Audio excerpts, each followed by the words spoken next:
Good morning सभी बच्चों को।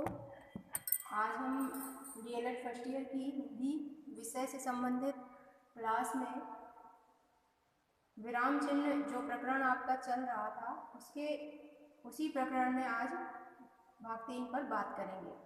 जैसा कि पिछली क्लास में मैंने विराम चिन्ह क्या है, इसकी आवश्यकता क्यों है और हिंदी में प्रयुक्त होने वाले विराम चिन्ह में से अल्प विराम के बारे में बात की थी। आज हम उसी क्रम में आगे बढ़ते हुए अल्प विराम के विषय में कुछ और नियम को समझेंगे और जानेंगे। जैसा कि मैंने आपको बताया था कि अल्प विराम का तात्पर्य है, अल्प का तात्पर्य ही होता है बहुत कम या थोड़ा। तो अर्थात जहाँ किसी वाक्य में हम थोड़ा रुकना हो या अधिक वस्तुओं या व्यक्तियों आदि को अलग करना हो, वहाँ पर हम क्या करते हैं, अल्प विराम का प्रयोग करते हैं। इससे संबंधित मैंने 2 नियम आपको कल की क्लास में बताए थे।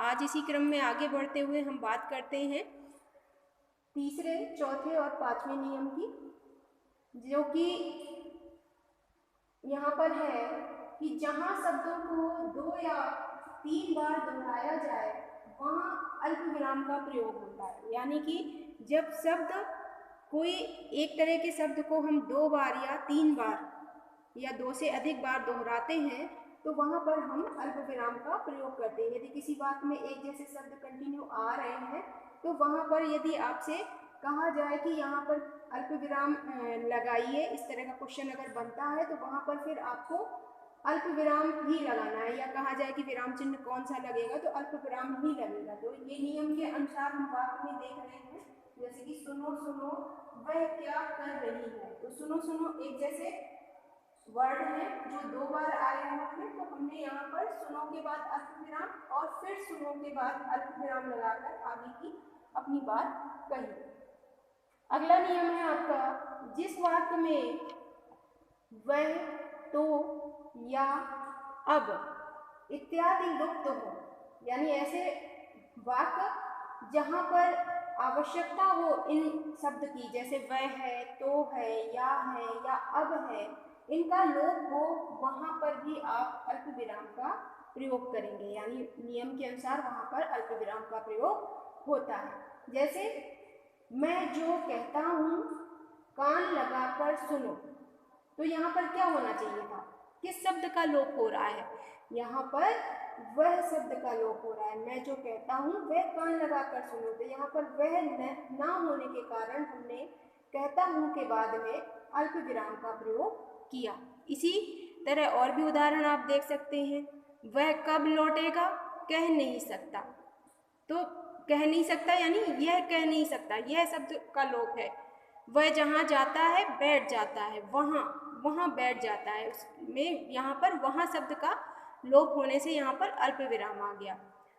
तो इस तरह से आप बहुत सारे एग्जाम्पल इसी नियम से रिलेटेड बना सकते हैं और देख सकते हैं, और बार बार प्रैक्टिस करने से ये चीज़ें आपको आसानी से नियम के अनुसार आने लगेंगी। अगले नियम की हम बात करते हैं, तो वाक्य में प्रयुक्त किसी व्यक्ति या वस्तु की विशिष्टता किसी संबंधवाचक सर्वनाम के माध्यम से बतानी हो तो वहाँ पर अल्प विराम का प्रयोग निम्नलिखित रीति से हम करते हैं। यानी कि अल्प विराम का हम प्रयोग कहाँ पर करेंगे, जब हम किसी व्यक्ति या वस्तु की विशिष्टता किसी संबंधवाचक सर्वनाम के माध्यम से बताएं। जैसे कि यह कहानी जो किसी मजदूर के जीवन से संबंधित है बड़ी मार्मिक है। तो यहाँ पर संबंधवाचक सर्वनाम क्या है, जो, यानी कि ये जोड़ रहा है 2 कथनों को।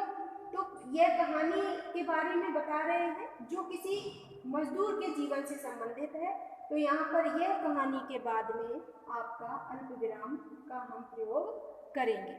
इस तरह से और उदाहरण देख सकते हैं आप, जैसे मेरा भाई जो एक इंजीनियर है इंग्लैंड गया है, तो यहाँ पर आप मेरा भाई के बाद अल्प विराम का प्रयोग कर सकते हैं, क्योंकि आपका संबंधवाचक सर्वनाम क्या आ रहा है, जो। तो इस प्रकार ये नियम, कुछ नियम हैं जो कहीं ना कहीं आपको ये बताते हैं कि हम किस तरह से अल्प विराम का प्रयोग कर सकते हैं।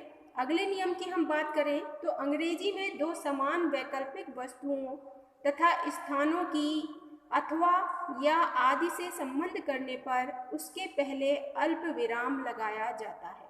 तो बात हम अंग्रेजी भाषा की कर रहे हैं। तो अंग्रेजी भाषा में हम क्या करेंगे, जब दो समान वैकल्पिक वस्तुएं या स्थान हों और वहाँ पर अथवा या यानी कि और इस तरह का वर्ड कहीं हमें देखने को मिलता है तो उन्हें जोड़ने से पहले हम अल्प विराम लगाते हैं। ठीक है। अगला नियम है इसी में, ठीक विपरीत दो भिन्न वैकल्पिक वस्तुओं तथा स्थानों को अथवा या आदि से जोड़ने की स्थिति में अथवा और या आदि के पहले विराम जो आपका अल्प विराम है नहीं लगाया जाता। तो विपरीत हैं, अभी हम क्या बात कर रहे थे, पहले समान। यदि दो वस्तुएं या स्थान समान हैं, एक जैसे हैं और अथवा या की शब्द आता है तो वहाँ पर हम उनके पहले क्या लगाएंगे, अल्प विराम। लेकिन अगर दो वस्तुएं या स्थान विपरीत हैं, बिल्कुल डिफरेंट है, तो वहाँ पर अथवा या की स्थिति आने पर भी हम अल्प विराम का प्रयोग नहीं करेंगे। ठीक है। इसी क्रम में आगे बढ़ते हुए हम देखते हैं हिंदी में जो उक्त नियमों का पालन जैसे खेद है, कड़ाई से नहीं होता है, यह हिंदी भाषा में सामान्यतः अथवा या आदि के पहले अल्प विराम का चिन्ह नहीं लगता है। तो यानी कि अथवा या के पहले अगर अल्प विराम हम कहीं लगाते हैं तो सिर्फ अंग्रेजी भाषा में लगाते हैं, हिंदी भाषा में हम इसका प्रयोग नहीं करेंगे। यानी नियमों का पालन, ये एक आपका एक तरह से आप इसे क्या मान सकते हैं कि इन नियमों का कहीं ना कहीं ये अपवाद के रूप में आपके समक्ष है। किसी व्यक्ति की उक्ति के पहले अल्प विराम का प्रयोग होता है। जैसे कि उक्ति क्या होती है, किसी व्यक्ति के द्वारा कही गई बात, तो जैसे मोहन ने कहा मैं कल पटना जाऊंगा, तो यहाँ पर आप अल्प विराम का प्रयोग कर सकते हैं। तो अगर व्यक्ति इस वाक्य में इस प्रकार भी लिखा जा सकता है, मोहन ने कहा कि मैं कल पटना जाऊंगा, तो कुछ लोग की के बाद अल्प विराम लगाते हैं, लेकिन ऐसा ठीक नहीं होता है। यदि की का लोप है तो ही हमें अल्प विराम का प्रयोग करना है।